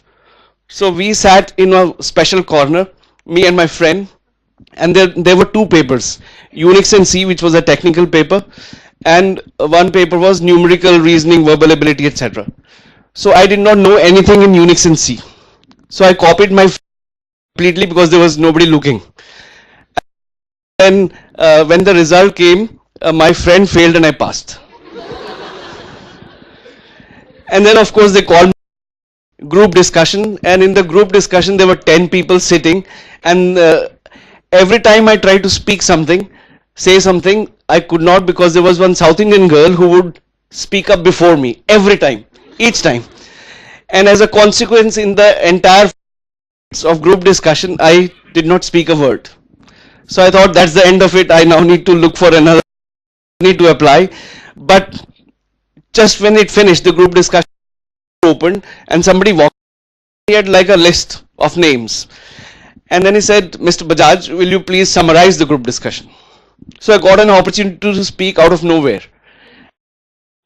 And then they said, please wait outside. They chose one candidate out of the whole, me. So I now had an opportunity to get to the next stage, which was about the interview. Now this time I wanted to be sure that I don't reach late, so I reached like 2 hours early. So whilst I was waiting, there were a lot of other people going out, and every time somebody would go in, come out, I would stop. Please tell me what were they asking, as if I would learn everything in those few minutes. And when my turn came, and everyone said it's a very technical interview, and I was very weak technically because for 2 years I had been in business, not really programming that much. So when my turn came, there were like 4 or 5 people sitting, and they started asking questions. On my CV was written that I was running a stockbroking firm. So the one guy ended up asking, how do you find a stock to invest? It was a big news item those days, all this scandal and so on. So my entire 45 minutes of interview was on stock markets. Not a question asked. And then I got the job. And then of course the story doesn't end here, because when I joined, they said all of you need to learn German because eventually you will go to Germany. So we were all learning. One day I got a call that I have been chosen out of the 10 people who were selected to go to Germany first. So I packed up. So many people came to airport to see me off, because those days going abroad was a big thing. And when I reached Germany, I met my new boss. So this is now my day 1 at the job practically. And this new boss tells me that I'm sorry, Vish, the project for which you have come has been cancelled. So you have to fly back home. And by the way, I have also been sacked. So my boss was sacked and I had to go back, and it was, I was thinking, I have come all the way. Now if I go back, people in India would think this guy has done something, failed to deliver, and he's been sent back. So, but this German boss of mine, he said, why don't we meet at lunch? So I thought, okay, at least I can have one German lunch before I go back. And then when I met him at lunch, there was he was very happy. He said that I have good news for you. I have managed to convince my bosses to give money for 6 months. So we can survive for 6 months, and with this money which I have got, I can only hire 2 people. So I've hired one German guy and I have hired you, because you are a cheap resource from India. So that was my qualification. So I ended up staying there. Now this is where the journey begins. Because now I was part of a large company. Siemens has 4,70,000 employees worldwide, and we were a set of 3 people in such a large environment, because in the campus I was in, there were 90 buildings connected underground from one building to another through a golf cart, because it snows there. I was in Munich. So this gentleman and me and the other German, third guy, we had to survive for 6 months. Basically, we had to do something. So we were like 3 entrepreneurs in a large company environment. So it suited me very well, my personality. So we did not know what to do. So one day my boss came and he said, I've got our first order, something to do with performance management. So what do you know about performance management? So I said only what it means in English. So he said, go to the library, read up whatever you can, and then we will deliver this project. So I ended up going to the library. Siemens had a big library in the campus itself, and read up, and then we delivered the project. And when we delivered the project, it was applauded. Then we got second order, third order, and we certainly over about 10 to 12 months, we were known as performance management gurus. To the extent our department became the stamping authority for all the machines which were getting manufactured by Siemens about their ratings, that this machine can compute so much and so on. So we became the stamping authority. My boss was identified as a potential CEO material because he created such a great image, reputation and a business from nothing. So he was identified as a potential CEO material. Siemens also has their own business school. So he was sent to the business school. And now I became bossless, but when he was leaving, he said, would you like to join my friend? He is running a telecom project. Now imagine how the journey is progressing. I am the company I run today, it will unfold how it got there. So telecom, for the first time, I said yes, I would be interested. So I joined this telecom team. Now this was a development group, a lot of technical guys developing a very complex telecom software for telecom operators. So I thought I will be able to enjoy a lot because I would at least go back to software and learn something once again which I've forgotten. But it was my misunderstanding, because the reason they had taken me was because I could speak English. One of the components they were using in the software was bought from a company in US. And these German colleagues of mine could not speak English, so they hired me so that I could write emails to this supplier in the US. So for 1 year, the only thing I did was write emails. But it was on a specific product called SS7, which is signaling system number 7. And it was something so unique that there were not many people who understood SS7. So one day somebody came from UK office of Siemens to talk about SS7. So obviously, because I was the English speaking guy, so they sent me for the meeting. And when I finished the meeting, I said goodbye, etc. Couple of days later, I got a call from UK that we are looking for a SS7 expert. So they made me an offer, would you like to move from Siemens Germany to Siemens UK? By that time I was bored of watching German TV, and I said, why not? Without realizing that what I was going to get into, because I was not an expert on SS7. I only had written maybe 500 emails, 1000 emails, but I felt still confident that I could pick it up. So I accepted the offer and moved to Siemens UK. Now it's a completely new environment. From a development house, now I'm part of a sales outfit, because this was a sales unit of telecom of Siemens UK, and there were 16 odd people. So 16 people, and the boss here was a Welshman. So England, Wales, Scotland. So this guy was from Wales, and he was like a complete maverick. He would not, normally Siemens is a very process oriented company, but he would run it as like a private enterprise. He would say that we want to become the #1 sales performing unit in the entire world. Now Siemens was operating in 120 countries. So he wanted to be #1, and he was operating in a complete maverick style where he would say that let's not even sell Siemens because our own products are expensive. So we will sell IBM and we will sell HP. So he was like a complete maverick that he would not even follow the processes because he wanted to be #1. He was like about selling whatever the customer wants. So the culture of the place was about go there, win it and deliver it. And it was quite interesting for me. I was just watching it from the side, being a SS7 consultant. So in about 2-3 months, they did not get any orders on SS7. So they said, your opportunity is not happening. Why don't you learn something new? So I started reading about telecom in my free spare time, and when I finished a few lessons on telecom, they started sending me to sales meetings with sales guys. They said, now your new role is that you are a pre-sales guy. So now my job was to go with sales people and do the technical presentation to the customer. So that I started doing, and then I became the favorite of the sales people only because I would prepare for the meeting before going to the meeting. So sales people used to fight with each other that who would take wish for a meeting today. And that was only one simple reason, that I would prepare in advance of the meeting.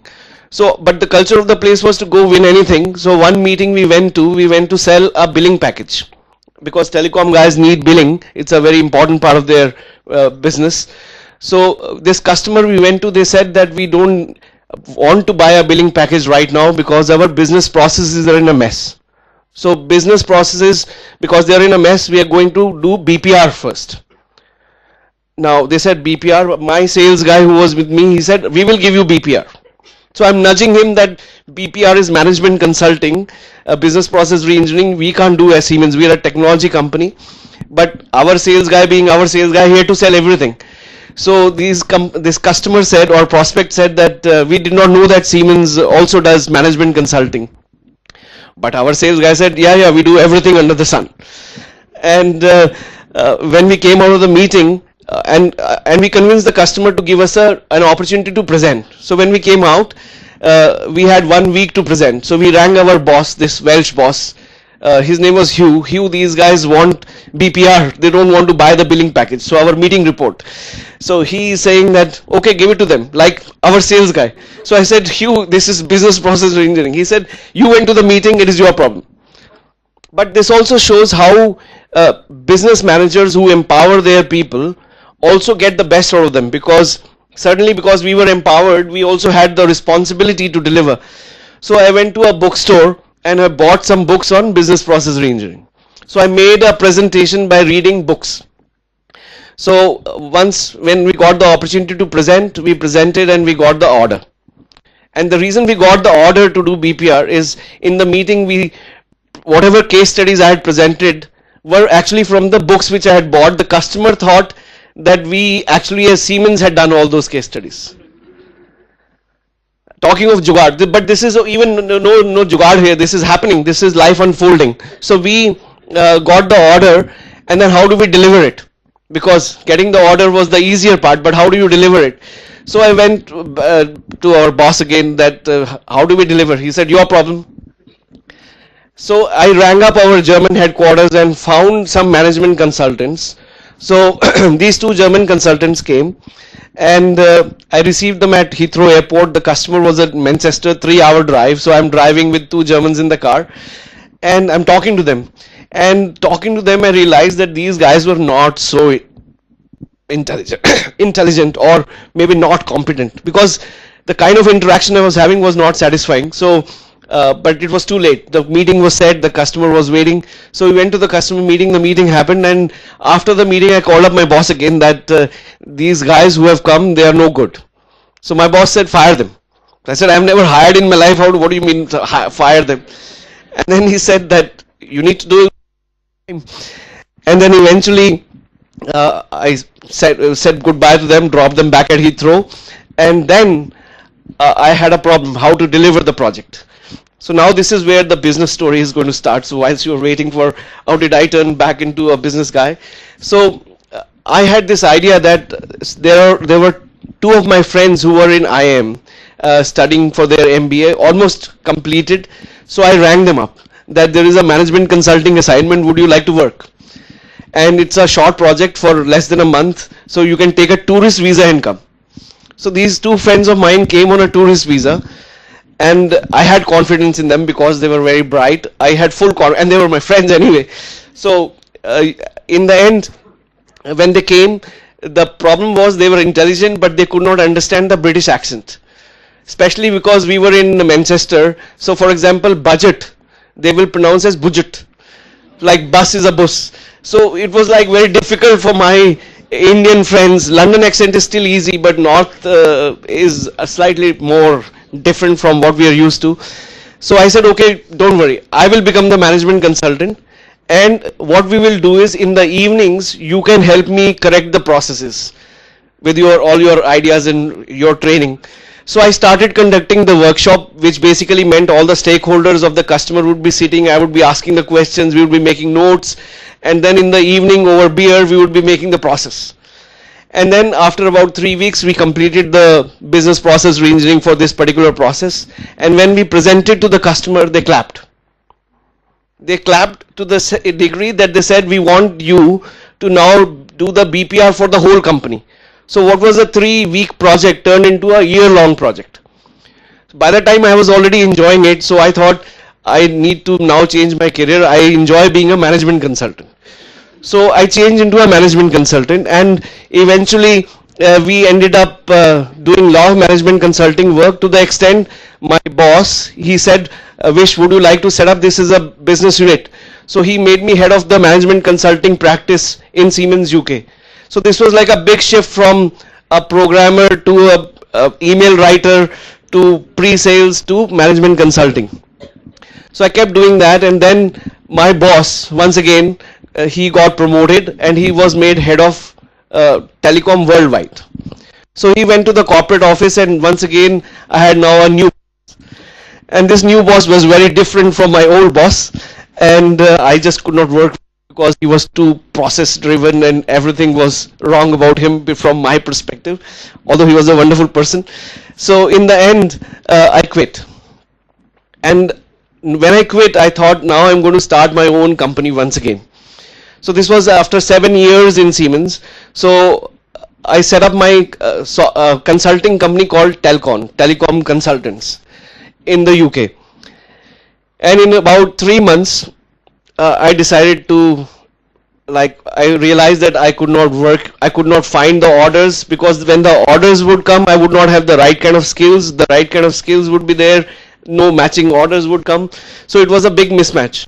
So I started looking for a job again, once again. So I found a job this time with but this time I was sure that I wouldn't want to work with a large company. I wanted to work with a startup. So I got an offer from PwC and a startup young guy, a young company called 0800 Freedom, which wanted to launch UK's first ISP, free ISP, Internet Service Provider. So I got a job offer to become their CTO. So I thought this is interesting. It is a startup and I would enjoy it. And I took this job. My boss was a 26-year-old guy who had raised 6 million sterling from VCs. So 26-year-old Englishman with a dream that he will make internet free for everyone. So that was my boss, 26-year-old, just a dream that internet should be free. And I was his CTO. So my job was to provide all the technology, build all the infrastructure. So basically my job was not hard, because all I had to do was select vendors who would provide all the technology and also do the architecture and everything. So I was enjoying that, and about 16 months later we were ready to launch.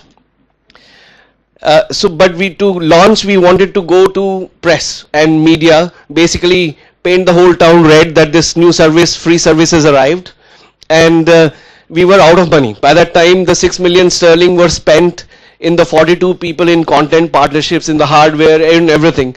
So we did not have enough money to do the big advertising. So my CEO, this young guy, he said that why don't we raise money, so next round. So he started taking me to VCs. Now this was my first interaction of how to raise money. So I went to venture capitalists with my CEO, and he would present the idea and I would present the technology. This is our architecture and so on and so forth. But just before we could get the money, and we were about to get the money, there was an announcement, there was a press story which said that Alta Vista was going to offer completely free internet in the UK. Now Alta Vista is what Google is today, because Google did not exist those days. So it was Alta Vista was the search engine, and it was almost like Google saying that we will do something, and then somebody is trying to raise money for that business. So the VCs, all the banks refused to give us money. So the company had to shut down. So before we could go live, this startup was shut down, and then I became jobless. So now I thought, I don't want to go back to a job anymore, so I will really set up my own company, and this time I'm not going to give up. So I felt that the only thing I know really is software. So I set up an internet applications company.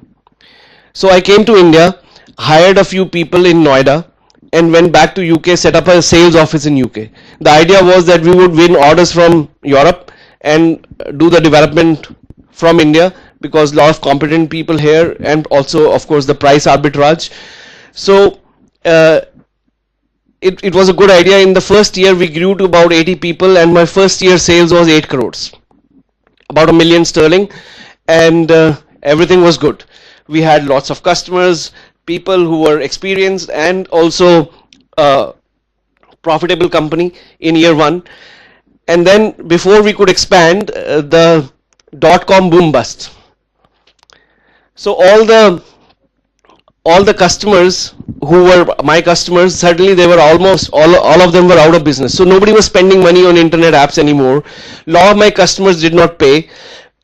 So certainly what was very exciting and very good became like a big problem. So there were so many people who did not pay us that we were not able to pay salaries also in time in India. So it became that bad. So then I thought we need to perhaps change the company, the business model, because internet applications are dead. So I saw that mobile was happening. Mobile was just beginning to happen. So we decided that we will become a wireless applications company. So instead of internet apps, we started writing wireless apps. So again, once again, it became a reasonable business because wireless was a good space. We were early entrant and the business started doing quite well. So we were now revenuing some 20 odd crores and everything was set. But before we could expand again, then 9/11 happened. When 9/11 happened, the UK economy died as a consequence of sympathy with the US. So people cut their IT budgets. So once again, we were not getting any orders because nobody was spending on IT. So my internet to wireless mutation was failing. So I went to VCs that why don't I raise money? I thought to myself that if I have money, I can at least scale and overcome this difficult period. So when I went to VCs, none of the VCs gave me money. They said, Vish, who are you? You are as good as your last sale because all you have is a software business and basically every month you have to find a new customer. So you have no intellectual property. If you had any product, then we could have possibly given you money. So for the first time in my career, it dawned on me that I am in a pure services business and I have nothing as technology or as a product. So I decided that I will build a product. Now what product to build? Because Indian companies don't build products as such. Generally we are the back office of the world. So as luck would have it, one day when I was walking on the road, I bumped into one guy. This was my first boss from Germany. So I was on the phone. Look at how destiny unfolds. I was not even planning to meet him. He did not even know that I was in London.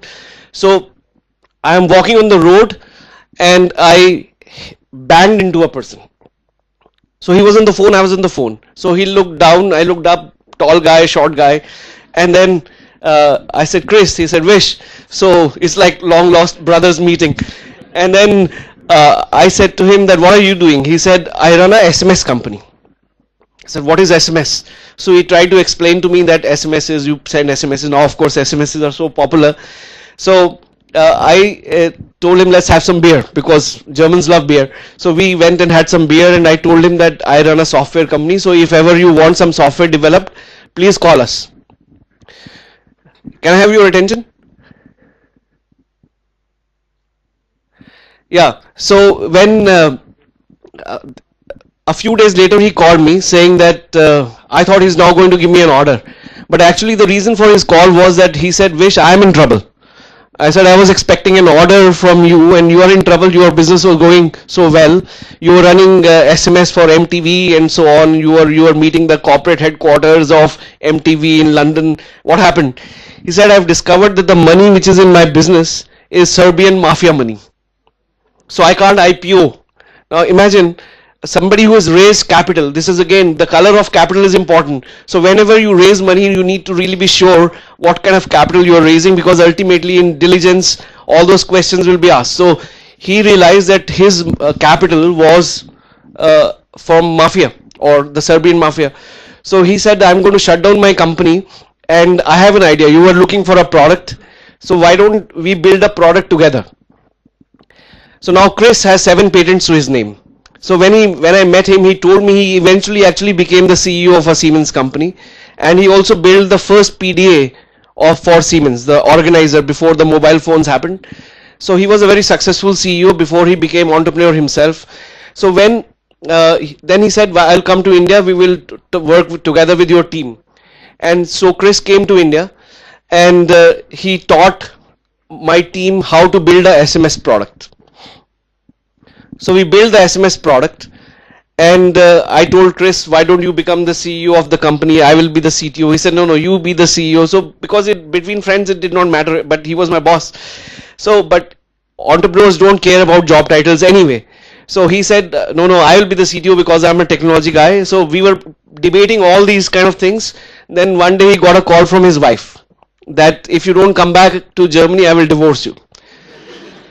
So he went back saying, I'll be back in 2 weeks, but he never came back because his wife never let him come back. But at least he gave us the product. Now we as a company had a product. So I went back to VCs, please give me money, now I have product. So VC said product by itself is not good enough. You need to have customers. So prove that you can sell the product. This product has demand. So, but by this time my money was running out. I could not even feed my family. So I thought, let me shut down the UK sales office and instead hire somebody in India in sales. So I came to India, hired first salesperson in India. And then he got us one customer, second customer happened very quickly. And slowly we had 7-8 customers. I mean, in about 6 odd months it took.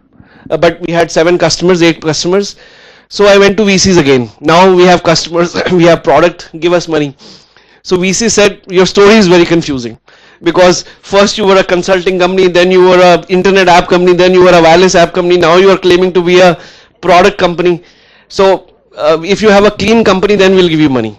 So I shut down of the previous company, opened a new company which is now called Value First in October 2003. And I transferred the 14 people who were left because I was continuously reducing my people from 150 people, we had come down to 14 people.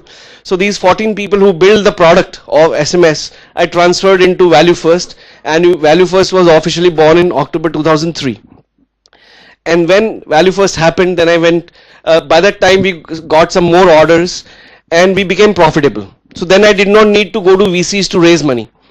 So in my year 1 of sales, we did 84 lakhs of sales. Then we did in year 2, 2.7 crores. Then we did 7 crores. Then we did 15 crores. Then we did 22 crores. When we got to 22 crores of sales, then VCs started coming to us. And then 3 VCs decided to give us money at the same time.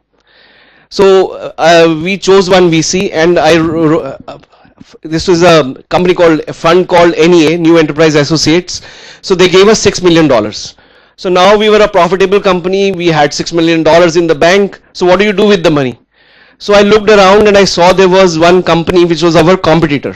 So basically we were number 2 company in SMS. The number 1 company in India was a company called Cellnext, which belonged to Escorts Group. So Escorts, they were running a mobile operator called Escotel. So it was a subsidiary of Escotel. So we decided to buy that company. So because we had the money. So we made our first acquisition, and after that acquisition, suddenly we felt on the top of the world that we can even acquire companies, because until now we were busy running our own business, which itself was hard. But after acquiring a company, the confidence of the company, not only mine, but all the people who worked in the company, went manifold. So after that we acquired 5 more companies and scaled the business, and then we raised one more round of funding, when again we got 6 VCs who were willing to give us money. So we raised $15 million, and then last round the company was valued at 1,000 crores. So currently we stand at 1,000 crores of valuation, and we were planning our IPO.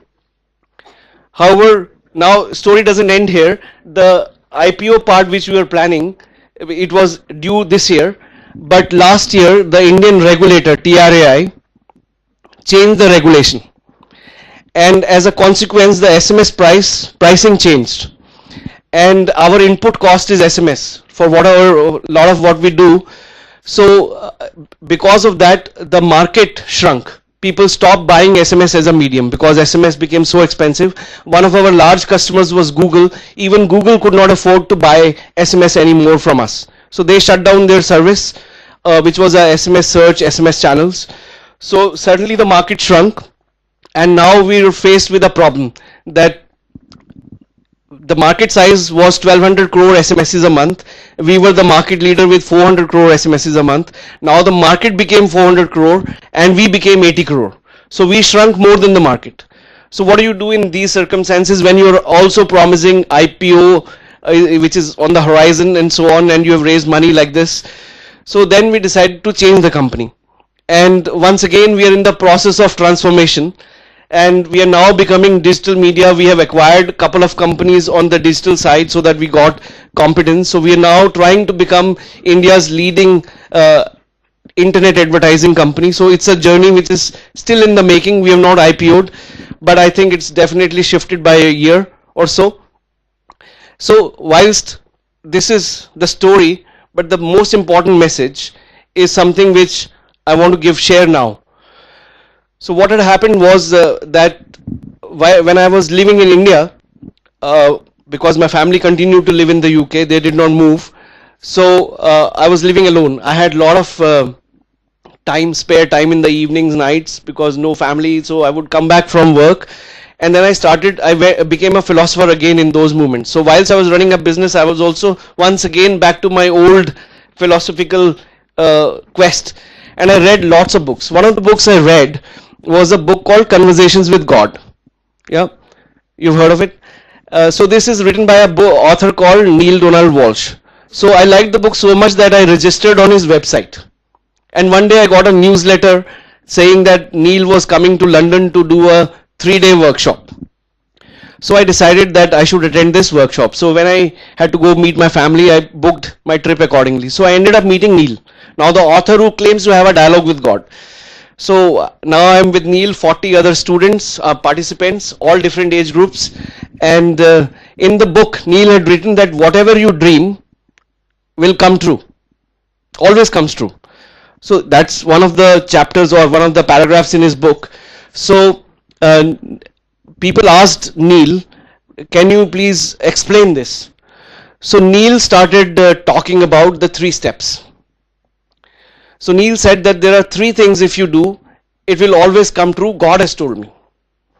So I will share those 3 steps, because when he told me those 3 steps, I was reminded of my college days where I was doing those 3 steps unknowingly in college. So the first step, as per Neale, is dream the dream. Now most of us do that because everyone has a dream. And the second step, as per Neale, is share your dream with as many people as you can. Now this is where things start going wrong. Many of us don't share nazar lag jayegi, or what if I fail, then people will laugh at me, so don't share. But Neale said the step number 2 is share with everyone you can. And the third step, as per Neale, is believe that whatever you have dreamt has already happened. Meaning there is not an iota of doubt in the occurrence of your dream. Basically you are already imagining that it has happened. So when he was sharing all this, I was reminded 20 years ago when I was in my college in my masters in MCA. So in my first semester I told my friends I'm going to top.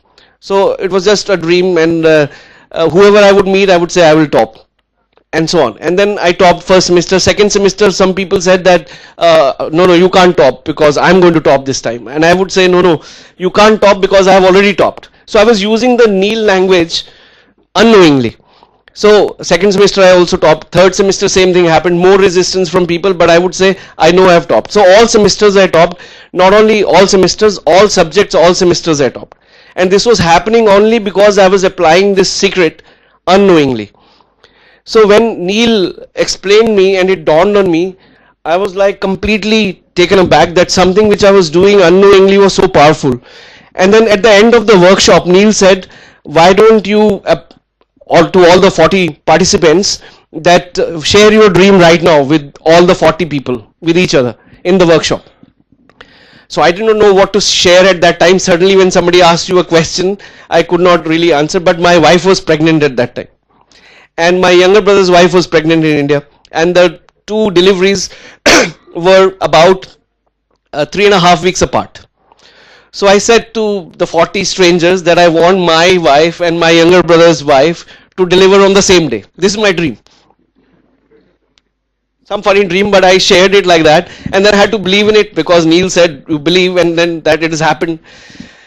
So my younger brother's wife was due on a certain date, and she delivered early.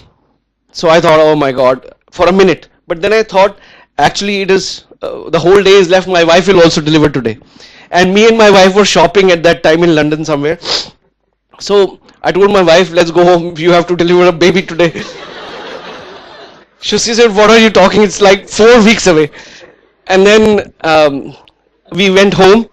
We went home, and then she said, I'm not feeling well. Can you feed the older children? Because I had 2 children already. This was our 3rd child. So I cooked food and fed the children, and then after some time she said that I think we need to go to the hospital. So we went to the hospital, and it is not possible that in a UK hospital they were paging for the doctor and doctor was not showing up. I mean, a gynecologist was not showing up. So some junior doctor came, and he was so junior that looking at him I completely started worrying because his hands were shaking. Maybe it was his day 1 at job. So he came and measured the pulse of my wife, and I said, I need to give you a drip.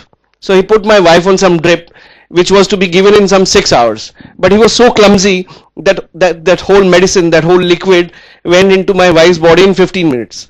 Because of that, my wife went into labor, and half an hour later baby boy born. So it happened, and now I know it as a secret, so I keep trying it all the time.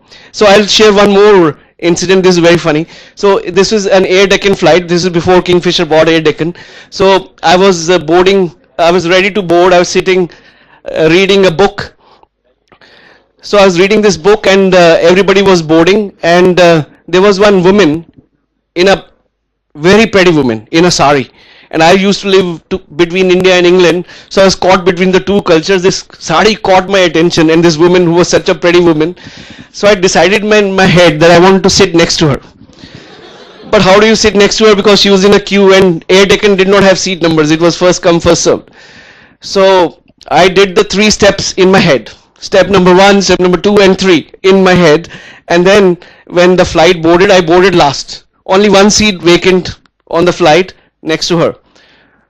So I can manifest it anytime. And now, of course, in my introduction they mentioned that I read quantum physics and spirituality. I can actually prove all of this through even science, because fundamentally everything is energy. Even our dreams, thoughts, whatever is going on in our head is energy. And energy has one basic principle, that it meets with resonance. Basically, resonance here is the fructification of your dream into reality. So, but that's a longer chapter, but that is the big secret which I have learned, and I'm applying it daily in my business life, in personal life. And so that is my story, with a special secret thrown in for success. And any questions? I think I've shared it as a monologue, but the reason I did it like this was, or the first session was so interactive when Manoj was right in the middle of you. So I would like that if you have questions, I would be very happy to answer them.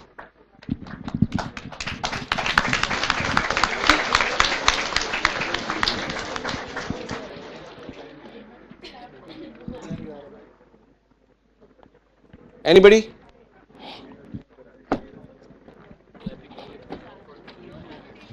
Sir, I want you to repeat all 3 steps.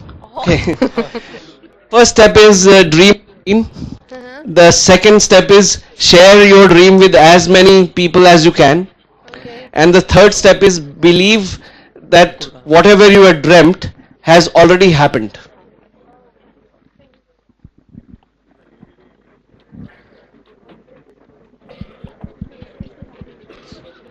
Anyone?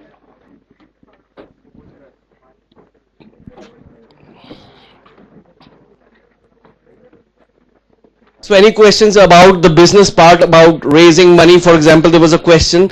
So whatever Manoj said, I would like to add one more thing, that if you have a business idea and you want to raise money, although India, it is still a very nascent industry in terms of VCs and angels, but if you want seed money, there are a lot of angel networks already in operation in India. So there is Mumbai Angels, there is Global Super Accelerator Fund. So all these people give seed money for your idea to take shape. and not only they give money, they also offer mentorship. So they would even lend some of these. They offer also leadership skills which your business at early stage may not have. So that is a very legitimate way also to seek seed capital. Any other question?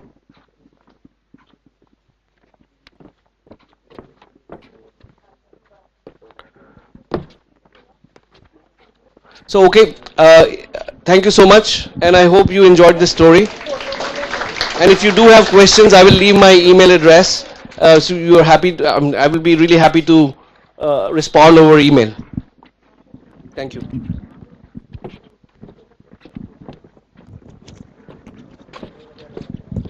We are very grateful to you, sir, for sharing your story with us. Your story is something we all can actually relate with, and hopefully your success is also something we can mirror. Your words will always be remembered. Now I'd request Megha ma'am to please present our guest with the memento. Please give a huge round of applause. Please give a huge round of applause.